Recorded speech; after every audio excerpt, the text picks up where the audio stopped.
we're now on the calendar for mid-November to have our DRI permit approved, which my understanding is that in December we can issue our notice to construct, which means come January, mid-January, we should be actually building some sound stages. We're in the process of hiring, actually I think over 70 full-time jobs right now. Some of them are part-time that will then become into full-time jobs.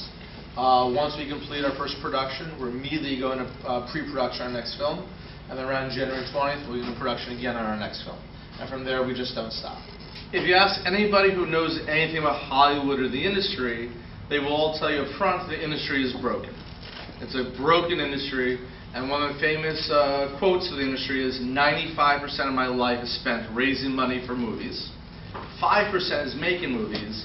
What a miserable existence. And that was said by Orson Welles. So nothing has changed since then. The revenue side continues to go up. You know, every year it's the biggest blockbuster, the biggest event ever. New records are being broken as Brazil, Russia, India, Latin America, those markets are exploding with middle class and therefore moviegoers. Action superhero movies actually do more revenues now overseas than they even do in America. So that's how big that market has become. And yet we see films like Lone Ranger losing hundreds of millions of dollars. Well, if you think about it for a moment, it's a movie about two guys and two horses that cost $350 million. So what we've done is we've attacked this industry not from the revenue side, which is very straightforward. There's a never-ending demand for content. But we're attacked from the cost side of the equation. So when I wrote the original business plan for this company, the working title was Project Model T. And that's what we're doing. We're automating the film industry. We're going to do to Hollywood what Henry Ford did to the automobile industry. So literally when we go into production and that film wraps, you then go into production on the next film, and the next film, and the next film. So you're utilizing all of your equipment. The more your crews work together, they'll be able to finish each other's sentences, they'll know how each person likes their setups.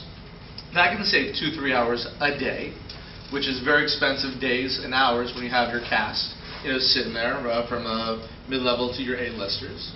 Furthermore, and we'd like to use the example of a saloon. So let's say we had Dan's Saloon, in a Western movie. It's not that hard to change it to Bill's Saloon for the next movie. And that's what they used to do. They had the horses, they had the saddles, they had the ghost town. That's why they crank out so many Westerns at such a low cost. So because we're recycling all those materials, again, there's even additional cost savings to what we're doing. We've reviewed over the last year and a half probably between 1,200 and 1,500 scripts. So we went through all those scripts again to see which ones can be shot in Effingham County, in Savannah, in coastal Georgia.